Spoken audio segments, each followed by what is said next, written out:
Assalamualaikum warahmatullahi wabarakatuh. Baiklah, kali ini saya akan mewawancarai pakar, yaitu Ibu Dr. Andas Niswati MPD selaku pengawas Kertapati Palembang. Assalamualaikum warahmatullahi wabarakatuh. Terima kasih kepada Ibu Niswati yang telah meluangkan waktunya untuk diwawancara dalam hal tugas saya, yaitu saya di sini sebagai peserta atau mahasiswa PPG dari Universitas Siakwala Aceh. Kemudian Ibu, mohon perkenalan diri Ibu, mengenai Ibu, kemudian latar belakang pendidikan. Silakan Bu. Oke, boleh. Ya. Terima kasih Bapak selaku guru binaan saya ya. Iya, Bu. Jadi saya Ibu Niswati selaku pengawas pembinaan dari Bapak selaku guru di SD 202 Palembang. Di sini jabatan saya adalah seorang pengawas SD Kota Palembang yang khususnya membidangi 5 kecamatan yang ada di Kota Palembang. Salah satunya adalah di Kecamatan Kertapati, di mana tempat Bapak melaksanakan tugas. Oke Bu, langsung ya pertanyaan yang pertama, yaitu menurut Ibu sebagai pakar, apa masalah yang diidentifikasi tersebut misalnya keterlibatan siswa ini rasional dan penting untuk diselesaikan bagi seorang guru?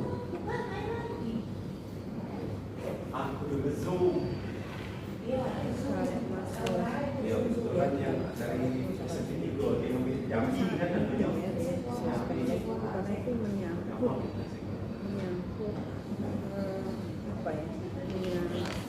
kehidupan anak-anak kita ya. Mungkin kalau ras itu, jadi kita sebaiknya jangan di dalam kegiatan pembelajaran itu harus bertindak sedemikian rupa supaya tidak membeda-bedakan anaknya satu dengan yang lain. Jadi di dalam kegiatan pembelajaran itu kita tidak akan membeda-bedakan anak yang lain, walaupun itu masalah, terutama itu masalah ras. Oke Bu, lanjut ke pertanyaan kedua Bu.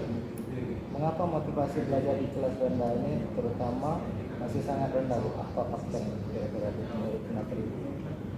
Mungkin salah satunya adalah kondisi jasmani siswa kondisi jasmani dan rohani siswa itu sendiri mungkin ada kendala. Lalu yang kedua adalah mungkin lingkungan siswa itu sendiri, baik lingkungan tempat tinggal, lingkungan sekolah maupun lingkungan sosialnya. Dan yang tidak kalah penting adalah upaya orang tua dan guru untuk memotivasi siswa belajar itu mungkin kurang. Jadi sehingga motivasi belajar siswa itu rendah. Selanjutnya, seberapa penting media pembelajaran yang diterapkan oleh guru dalam meningkatkan motivasi belajar siswa? Pentinglah media pembelajaran itu sangat penting ya. Karena apa? Karena dengan menggunakan media pembelajaran itu akan meningkatkan minat belajar siswa, terutama siswa kelas rendah. Karena kelas rendah itu dia belum mampu berpikir secara abstrak. Makanya materi yang diajarkan guru itu perlu divisualisasikan, ditunjukkan supaya anak mengerti, supaya anak paham, mempermudah materi pelajaran siasat itu dimengerti anak. Oke, untuk selanjutnya Bu, ini berkaitan keberhubungan tentang soal hoax. Nah ini apa Bu kira-kira penyebab siswa ini kesulitan dalam menjawab soal-soal yang berbentuk hoax ini atau naik pada thinking skill? Mungkin karena anak kurang memahami materi yang diajarkan guru, atau guru itu sendiri jarang sekali memberikan materi pembelajaran pokok, jadi anak itu belum terbiasa. Selanjutnya, apa penyebab guru kesulitan menerapkan pembelajaran berbasis HOT? Nah, kalau tadi Bu, siswanya, sekarang ini gurunya dalam menerapkan HOT ini, kira-kira apa Bu permasalahannya atau kesulitannya? Mungkin kondisi siswanya, mungkin karakteristik siswa yang dihadapi guru itu sendiri, yang bikin dalam satu kelas itu banyak siswanya. Jadi sehingga guru itu sulit mengembangkan materi yang ada pada RPP. Jadi RPP itu tidak dikembangkan secara yaitu secara tuntas barangkali ya. Jadi siswa karena kondisi kelasnya itu siswanya banyak, jadi guru kurang mampu mengembangkan RPP itu sendiri. Kemudian selanjutnya berkaitan atau berhubungan tentang model-model pembelajaran. Biasanya guru ini sering menerapkan model pembelajaran, tetapi kurang efektif. Apa kira-kira kendalanya? Mungkin pertama kurang persiapan. Guru itu kurang persiapan. Mungkin materi yang ada di RPP itu tidak dipelajari terlebih dahulu sebelum dia menyajikan materi. Yang kedua mungkin itu jarang melakukan refleksi. Guru itu mungkin jarang melakukan refleksi, dan mungkin dia selain itu juga guru tidak memahami karakter siswa. Selanjutnya Bu, apa penyebab guru belum memanfaatkan teknologi atau inovasi dalam pembelajaran? Mungkin ada sebagian yang sudah, ada sebagian yang belum. Kira-kira kenapa tidak seluruhnya? Mungkin salah satunya adalah tidak ada akses internet mungkin guru itu ya. Mungkin tidak ada sarpasnya itu mungkin yang berkaitan HP, laptop mungkin ya, karena kemampuan ekonomi mungkin ya.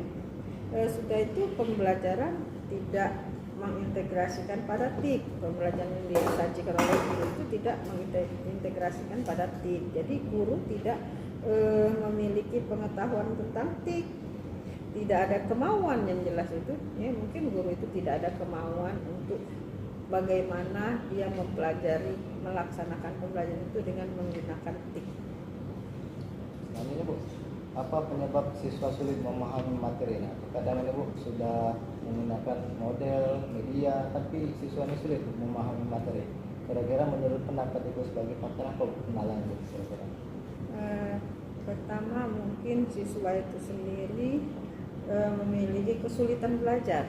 Jadi siswa itu sendiri memiliki kesulitan belajar mungkin.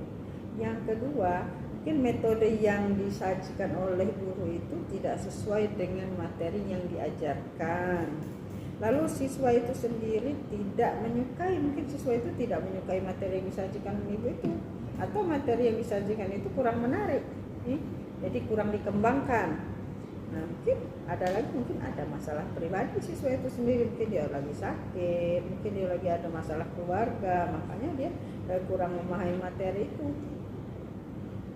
Untuk selanjutnya Bu, apa yang menyebabkan siswa sulit menyelesaikan soal cerita? Nah, biasanya soal kelas tinggi ini Bu, ada cerita tapi siswanya sulit memahami apa sih isi cerita ini. Kadang apa Bu menurut Ibu kendalanya atau kesulitannya? Kalau soal cerita, mungkin siswa itu sendiri kurang cermat di dalam membaca atau memahami kalimat yang diberikan oleh guru, yang disajikan oleh guru itu sendiri. Mungkin dia kurang mampu juga menyelesaikan soal secara tepat. Jadi soal itu tidak diselesaikan secara tepat karena soal ceritanya sendiri tidak kurang dipahami oleh siswa itu. Selanjutnya, mengapa beberapa siswa ini lambat dalam soal menulis Bu? Nah, biasanya kan ada siswa tertentu, biasanya 3-5 cepat ngumpul. Ada sebagian lama yang mungkin akhir-akhir jam pelajaran baru dia ngumpul. Kira-kira apa kendalanya? Itu mungkin karena kurang kemampuan intelektual ya. Kemampuan intelektual anak dalam satu kelas itu tidak sama. Jadi mungkin dia kurang kemampuan intelektual. Lalu kesulitan belajarnya, mungkin kesulitan belajar itu sendiri mungkin disebabkan oleh guru menjelaskan materi yang kurang dipahami oleh anak, karena tidak semua anak di kelas itu kan mudah mengerti. Jadi karakteristik anak itu kan beda-beda. Jadi guru menjelaskan materi itu jadi kurang dipahami anak. Jadi sehingga anak itu sendiri untuk menjawab soal menulis kan cerita kan dibaca kan, ada wacana. Nah, wacana itu harus dibaca secara cermat. Nah, karena anak ini sendiri mungkin kemampuan intelektualnya kurang, makanya dia di dalam menjawab soal itu ada kendala. Selanjutnya Bu, mengapa siswa ini tampak bosan saat belajarnya? Ada Bu, sering saya terutama sebagai guru melihat manusia yang terkadang melihat siswa itu apa kendalanya kira-kira? Mungkin dia jenuh. Jenuh itu mungkin karena disebabkan guru, faktor guru juga. Guru menyampaikan materi itu secara monoton, tidak dikembangkan, tidak mungkin harusnya dilaksanakan secara visual, itu hanya ceramah saja ya.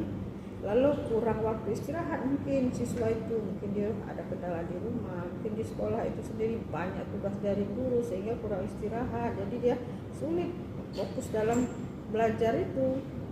Jadi guru itu mungkin banyak memberikan tugas sehingga dia tidak fokus, bosan dia melaksanakan tugas yang diberikan oleh guru, jadi dia jenuh. Kemudian selanjutnya, apa yang menyebabkan siswa malu bertanya saat pembelajaran? Ini kadang kita menjelaskan sudah panjang dengan media, kalau kita ada pertanyaan anak-anak, biasanya sering tidak ada pertanyaan. Kira-kira apa kendalanya Bu? Menurut Ibu? Ya, mungkin mereka takut yang ditanyakan itu dianggap kurang berbobot barangkali. Mungkin yang ditanyakan itu dianggap tidak ada kaitannya dengan materi yang disajikan. Mungkin materi yang mungkin pertanyaan itu dianggap tidak bermutu. Mungkin kau nih nanya itu. Dan mungkin siswa itu tidak mau bertanya itu karena takut dianggap tidak memahami materi yang diberikan oleh guru. Kemudian yang terakhir Bu, mengapa ada siswa yang tidak mau berpartisipasi dalam diskusi? Ini kan biasanya di dalam kelas ini gue sering kan kita ini mengadakan diskusi atau kerja kelompok. Kadang ada siswa-siswa tertentu tidak mau berpartisipasi. Apa ini kendala itu? Mungkin pertanyaan di dalam diskusi itu sendiri kurang dipahami oleh anak itu. Lalu anak itu mungkin antara satu anak itu kurang dekat, misalnya tidak terlalu kawan gitu. Mungkin salah satunya lagi dalam materi yang dibahas itu kurang dimintai, mungkin kurang dipahami anak, sehingga anak itu sendiri malas dia berpartisipasi dalam kegiatan itu. Malas aku tak senang materi itu, atau guru menjelaskannya itu, penjelasan guru itu kurang dimengerti anak, jadi sehingga malas aku tidak ngerti yang itu ngomong apa. Itu tadi. Ya, baiklah Bu, itulah Bu pertanyaan-pertanyaan saya. Semuanya sangat berkesan Bu, sangat memperdalam eksplorasi masalah saya. Mudah-mudahan dapat membantu saya menyelesaikan tugas yang saya kerjakan Bu. Sekali lagi saya ucapkan terima kasih.